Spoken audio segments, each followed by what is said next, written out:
Cut and hair ஸ்பாக்கு தேவையான things எல்லாம் எடுத்து வச்சுருக்கேன். இதை நான் எக்ஸ்பிளைன் பண்ணுறேன். வாட்டர் ஸ்ப்ரே, அப்புறம் ஹேர் ஸ்பாக் க்ரீமு, ஹேர் கட்டுக்கு தேவையான section clip, hair cut scissor, அப்புறம் கோம், அடுத்து பவுல், அந்த க்ரீம் எடுக்கிறதுக்கு ஸ்பூன், அப்புறம் க்ரீம் அப்ளிகேஷன் ப்ரஷ்ஷு, தென் டேங்கிள் ரிமூவ் பண்ணுறதுக்கு கோம், அது ப்ரஷ் டைப்பில் எடுத்திருக்கேன். அடுத்து கட் ஷீட்டு, ஏக்ரான். ஸோ இது எல்லாமே தேவைப்படும். இதெல்லாம் வச்சு நம்ம ஹேர் கட் பண்ணி ப்ளஸ் ஹேர் ஸ்பா பண்ணுறது எப்படி பண்ணலாம் ஸ்டெப் பை ஸ்டெப்பாக சொல்கிறேன். பியூட்டிஷியன் ஸ்டூடெண்ட்ஸ்க்கு பிகினருக்கு ரொம்ப யூஸ்ஃபுல்லாக இருக்கும். ஸோ ஃபுல்லாக வாஷ் பண்ணுங்கள். உங்களுக்கு ஹேர் கட் பண்ணி ஹேர் ஸ்பா பண்ணணும். இப்போது இந்த ஹேர் கட் வந்து பண்ணும்போது ஒரு கிளைண்ட் ஹேர் கட்டும் கேட்டு ஹேர் ஸ்பாவும் கேட்டாங்க அப்படின்னா ஃபஸ்ட்டு ஹேர் கட் பண்ணிவிட்டு ஹேர் ஸ்பா பண்ணுறது பெஸ்ட்டு. ஓகே, ஃபஸ்ட்டு ஹேர் கட்டுக்கு வாட்டர் ஸ்ப்ரே பண்ணுறேன். சிக்கு இல்லாமல் நல்லா கோம் பண்ணிக்கணும்.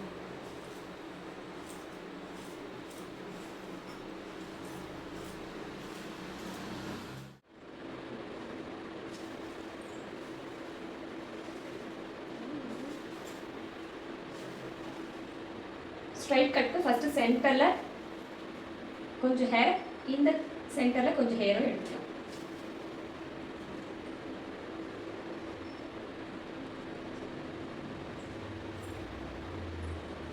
கிளைண்ட் இந்த அளவுக்கு வந்து ஹேர் கட் கேட்டிருக்காங்க. ஸோ இந்த அளவுக்கு ஹேர் கட் பண்ணிக்கலாம்.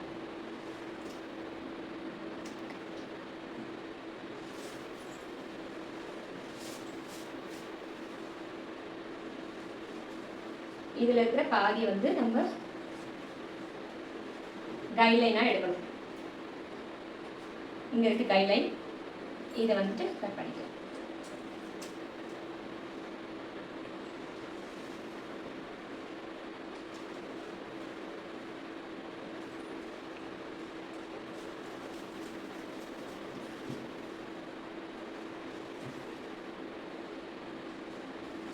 ஹேரோட ஸ்கேல்பில் நேராக இருக்கும் கிளைண்ட் எப்பவுமே.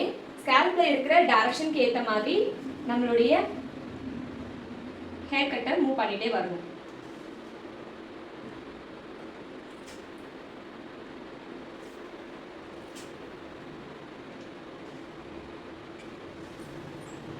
கைலைனா கொஞ்சம் கொஞ்சமாக எடுத்துட்டு இந்த ஸ்ட்ரைட் கட்டுக்கு இடத்த வந்து நான் மூவ் பண்ணிகிட்டே வரேன் பாருங்க.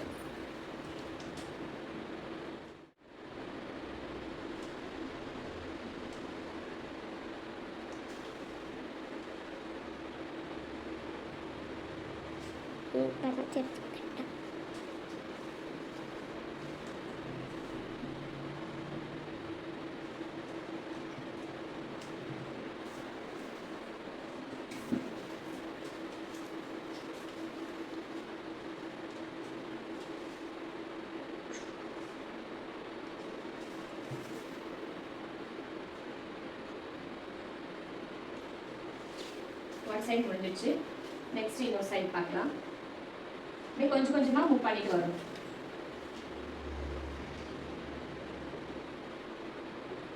கைட்லைன் இங்கே இருக்கு.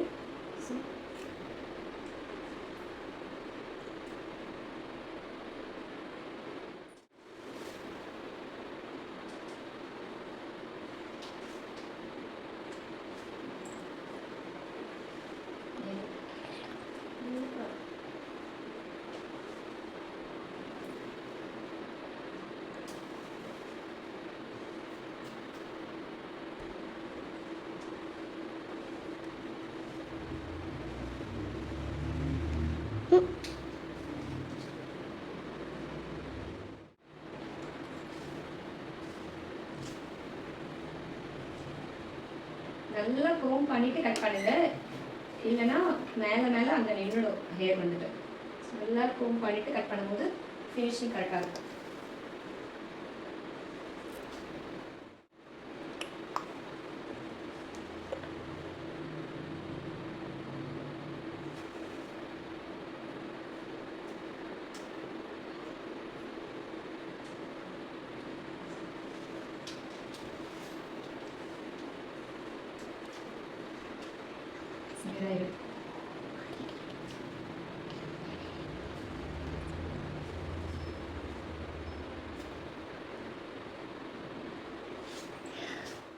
செக்ஷனாக வந்து டிவைட் பண்ணி கிளிப் போட்டுட்டேன்.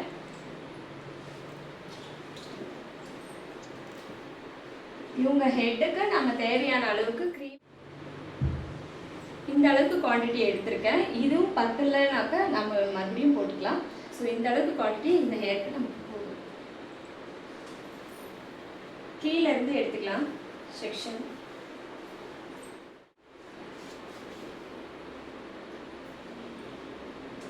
இங்கே அப்ளை பண்ணுறோம் க்ரீம் அப்படின்னா இந்த இடத்த ரொம்ப ஃபோக்கஸ்டாக கவனிச்சு நம்ம அப்ளிகேஷன் கொடுக்கணும்.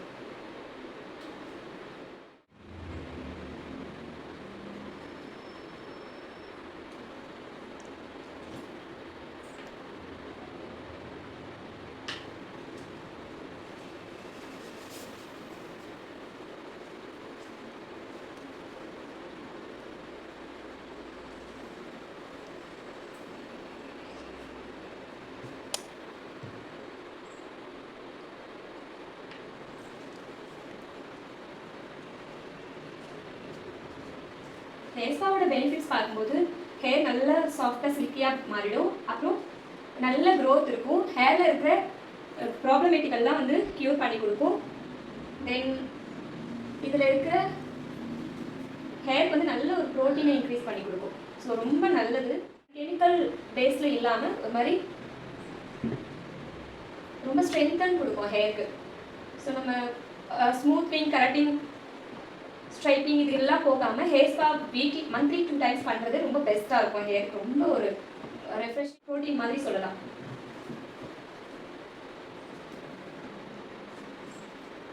ரெஃப்ரெஷிங்கான ஒரு சர்வீசஸ் இது வந்துட்டு. ஸோ ரொம்ப நல்லது, ஹேருக்கு பண்ணுறது ரொம்ப நல்லது. சிக்கு இல்லாமல் எடுத்துகிட்டு அதுக்கப்புறம் நம்ம க்ரீம் அப்ளை பண்ணணும். ஒரு 5 மினிட்ஸாவது 2 மினிட்ஸ் to 3 மினிட்ஸ் நம்ம வந்து அப்ளிகேஷன் நல்லா கொடுக்கணும் ஹேருக்கு. நம்ம க்ரீம் அப்ளை பண்ணிவிட்டு உடனே ப்ராசஸிங் முடிக்கக்கூடாது. நல்லா நம்ம எந்த அளவுக்கு ஸ்ட்ரைட்னிங் கொடுக்கணுமோ ஸ்மூத்னிங்காக ஸ்ட்ரைட்னிங்காக இருக்கும் இந்த ஹேர் ஸ்பாவே. நல்ல ஒரு மசாஜ் கொடுக்கணும். இந்த மாதிரி நல்ல ஒரு மசாஜ் கொடுத்தீங்கன்னா ஹேருக்கு நல்ல ஒரு ஸ்ட்ரென்த்தை இம்ப்ரூவ் பண்ணி கொடுக்கும். க்ரீம் வந்து ப்ராசஸிங்கோட டைமிங் இன்க்ரீஸ் ஆகும். க்ரீம் எல்லாம் மொத்தம் அழுத்தி குடிச்சு க்ரீம் எல்லாம் எடுக்கக்கூடாது. நம்ம மசாஜ் வந்து அந்த ஹேரில் க்ரீம் இருக்கணும். பட் அந்த மசாஜ் வந்து ஸ்ட்ரைட்னிங் கொடுக்குறது நல்லா ஸ்ட்ரைட் பண்ணி கொடுக்கணும். பண்ணுறது வந்து ஸ்கேல்பில் அப்ளை ஆனாலும் ப்ராப்ளம் இல்லை. ஸ்கேல்ப்பும் சேர்த்து நம்ம மசாஜும் கொடுப்போம். ஸோ மசாஜ் வந்துட்டு கொடுக்குறதுனால இதுக்கு நல்ல ஸ்கேல்பில் இந்த க்ரீம் அப்ளை ஆனாலும் ப்ராப்ளம் இல்லை. நம்ம நிறைய வந்து கெமிக்கல் ப்ராடக்டாக நம்ம யூஸ் பண்ணுவோம், ஸ்கேல்பில் அப்ளை பண்ணாமல் பண்ணுவோம். ஸோ இதில் வந்து இந்த வேஸ்டேஜ் ஹேர்லாம் ரிமூவ் ஆகி ஹேர் க்ரோத்துக்கு நல்லா ஹெல்ப் பண்ணும் இந்த க்ரீம்.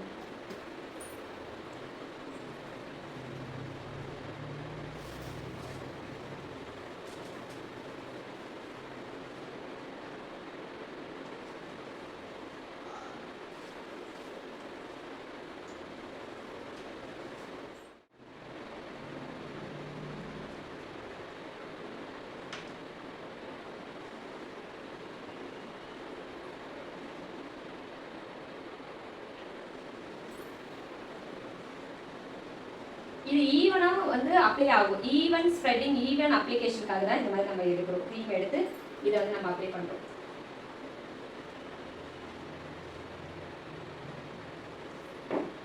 ஒரு செக்ஷன் முடிஞ்ச உடனே ஹோல் ஹேர் எடுத்து க்ளீனாக ஒரு மசாஜ் கொடுக்குறோம் அப்படின்னா நல்லாயிருக்கும்.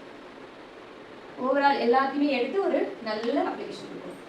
க்ரீம் அப்ளிகேஷன் எல்லா இடத்துக்கும் கரெக்டாக ஈவனாக ஸ்ப்ரெட் ஆகணும் இல்லையா? ஸோ அதுக்காக தான்.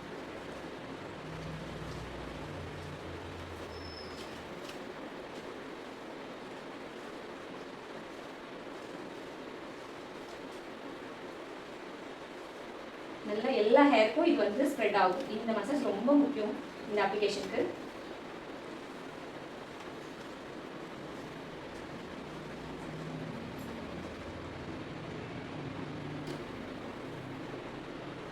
ஹோம் பண்ணுறதும் ரொம்ப பெனிஃபிட் தான். என்னன்னா அந்த எக்ஸ்ட்ரா இல்லாத படாத இடத்துல ஹேரில் வந்து நல்லா படும்.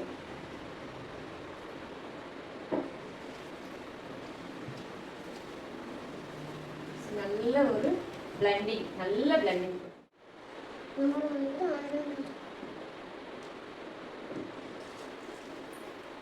ஒன் சைடு முடிச்சு சரி இதை அப்படியே விட்டுக்கலாம். இது நீளமாக தான் இருக்கணும். எதுவும் அப்ளிகேஷன் தான் பண்ணிவிட்டு உங்களுக்கு ஃபுல்லாக காட்டுறேன்.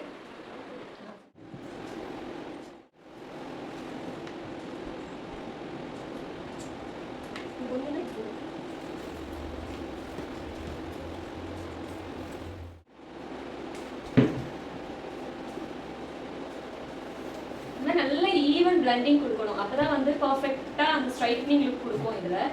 ஸோ ஈவன் நல்ல பிளண்டிங் கொடுத்தா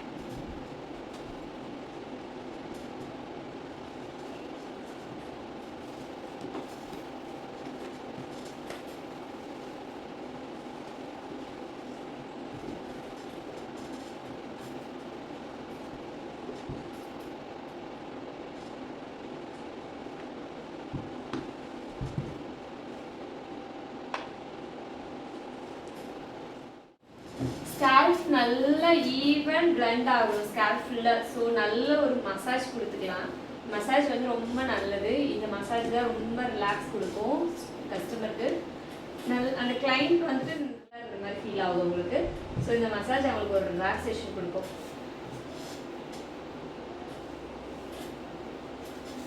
ஒரு ஈவன் பிளண்ட் ஆகும், ப்ளஸ் ஸ்கேல்ப் ஃபுல்லாக ஒரு நல்ல மசாஜ் கொடுத்தீங்கன்னா பெட்டர் ஃபீல் கிடைக்கும்.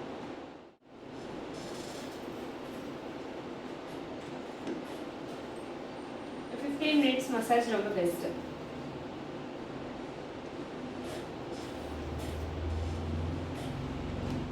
போடும்போது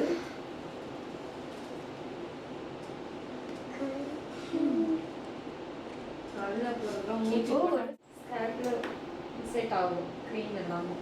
ஸோ ஒரு ஸ்டீம் கொடுக்கும்போது பெட்டர் ஃபீல் இருக்கும்.